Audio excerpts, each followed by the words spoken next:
ओम नमः शिवाय। आप सभी भक्तजनों का आपके YouTube चैनल जीवन अमृत पर हार्दिक अभिनंदन है। आप सभी पर भगवान भोलेनाथ की कृपा दृष्टि सदा बनी रहे। आज की वीडियो में मैं आपको सुनाऊंगी श्रावण मास के चौथे सोमवार की पूरी व्रत कथा। श्रावण मास चल रहा है, सभी जगह देखा जाए तो शिव भक्ति की गूंज मची हुई है। सावन में भगवान शिव को प्रसन्न करने के लिए जो भक्तगण हैं वह अपने मनोवांछित फलों की प्राप्ति हेतु भगवान पर दूध, गंगा जल अथवा पंचामृत से अभिषेक कर भगवान शिव की सहज रूप से ही कृपा को प्राप्त कर लेते हैं। इस मास में भगवान शिव की पूजा पूरे धूमधाम और विधि विधान के साथ की जाती है। ऐसा माना जाता है कि सावन में भगवान शिव और माता पार्वती धरती पर भ्रमण करने आते हैं। वे भक्तों के सभी कष्ट को दूर करते हैं। सावन के सभी सोमवार भगवान शिव को अति विशेष रूप से प्रिय है। तो आइए जानते हैं श्रावण के सोमवार की व्रत कथा और इसके पाठ का श्रवण करने से आपको लाभ होता है। आपसे एक ही निवेदन है कि श्रावण के चौथे सोमवार के दिन सोमवार व्रत कथा पूर्ण सुने, क्योंकि अधूरी कथा सुनने से दोष लगता है। कथा सुनने से पहले हमारे चैनल को सब्सक्राइब कर कमेंट बॉक्स में ओम नमः शिवाय या हर हर महादेव लिखकर सकारात्मक ऊर्जा का वातावरण बनाएं। ओम नमः शिवाय। एक नगर में एक बहुत धनवान साहूकार रहता था, परंतु उसे कोई संतान नहीं थी। वह हमेशा इसी चिंता में रहता था। पुत्र प्राप्ति के लिए वह प्रत्येक सोमवार को भगवान शिव जी की व्रत पूजन किया करता था, जिसकी भक्ति भाव को देखकर माता पार्वती द्रवित हो गई और भगवान शिव जी से कहा कि यह साहूकार आपका इतना बड़ा भक्त है, आप इसकी मनोकामना पूर्ण क्यों नहीं करते।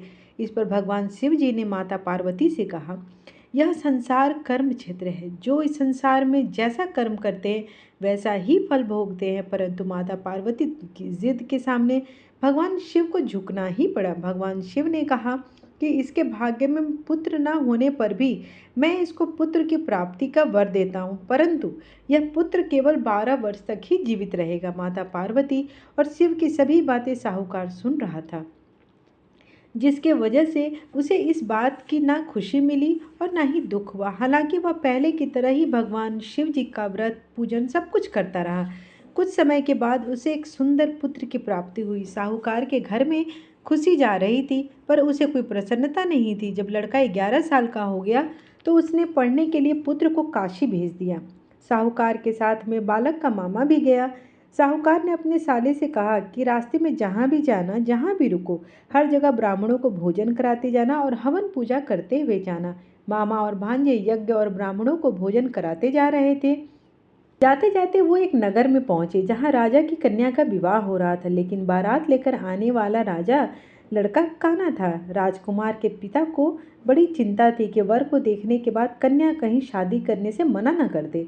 तभी राजकुमार के पिता ने अति सुंदर साहूकार के लड़के को देखकर सोचा, क्यों न शादी इस लड़के से करा दिया जाए और बाद में जो भी धन संपदा मिलेगी वो इसे दे देंगे। बाद में लड़की को अपने साथ विवाह कार्य संपन्न होने के बाद लड़की को अपने साथ ले जाएंगे। लड़के के ईमानदारी को देखते हुए शादी के दौरान राजकुमारी ने चुनरी के पल्ले में, यानी शादी में जो गांठ बांधा जाता है, उस पर लिख दिया कि तेरा विवाह तो मेरे साथ हो रहा है, लेकिन जो राजकुमार तुम्हें कल ले जाएगा वो एक आंख से काना है और मैं तो काशी पढ़ने जा रहा हूँ। सच्चाई जानकर लड़की बारात के साथ जाने से मना कर दिया। काशी पहुंचकर साहूकार के लड़के ने पढ़ाई शुरू कर दिया।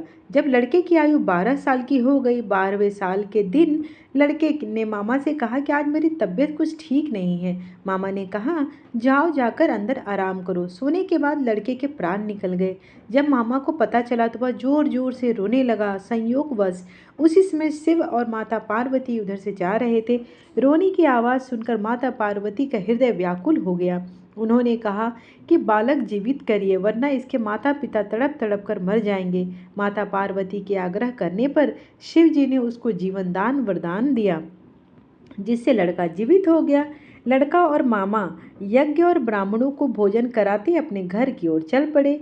वे उसी रास्ते से लौट रहे थे जिस रास्ते में साहूकार के लड़के और राजकुमारी की शादी हुई थी। राजा ने लड़के को पहचान लिया और राजकुमारी के साथ उसकी विदाई करा दी।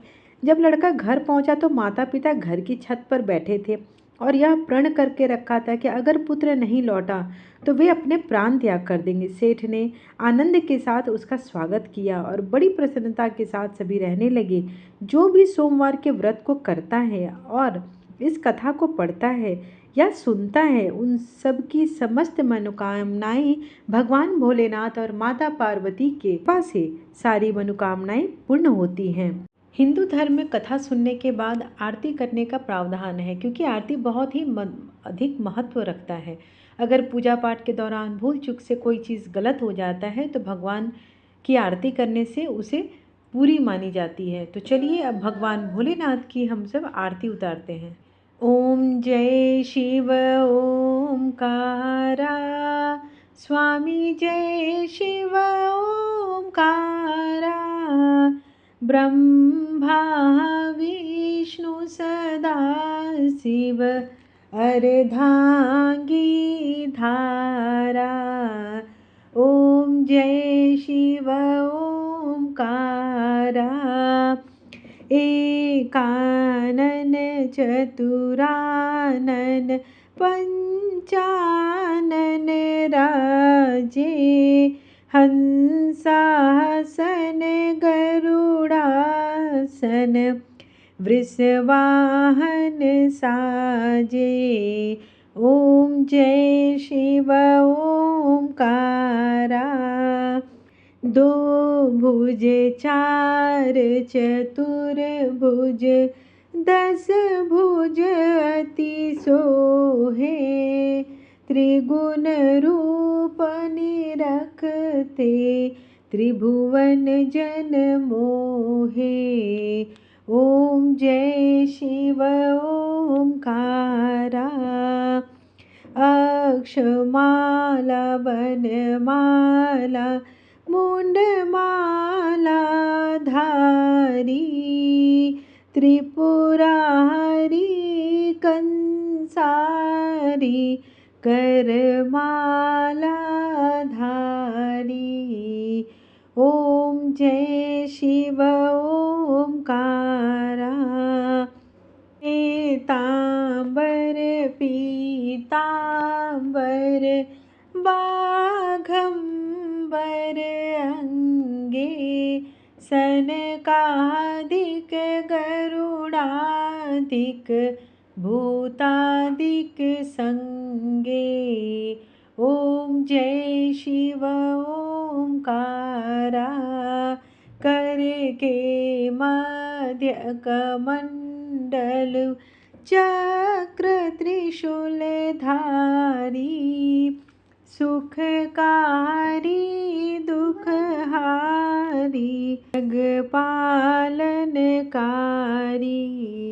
ओम जय शिव ओमकारा, ब्रह्मा विष्णु सदा शिव जानत अविवेका, प्रणवाक्षर में शोभित ये तीनों एका।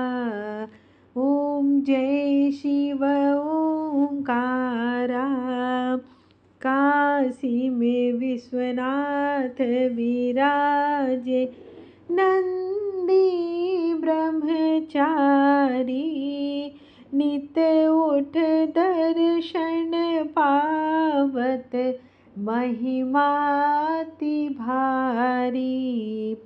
ओम जय शिव ओमकारा, त्रिगुण स्वामी जी की आरती जो कोई नर गावे, कहत शिवानंद स्वामी सुख संपत्ति पावे। ओम जय शिव ओमकारा, कर्पूर गौरम करुणावतारम, संसार सारम भुजगेन्द्रहारम, सदा वसन्तं हृदयारविन्दे, भवं भवानी सहितं नमामि। त्वमेव माता च पिता त्वमेव बन्धु च सखा त्वमेव विद्या द्रविणं त्वमेव सर्वं मम देव।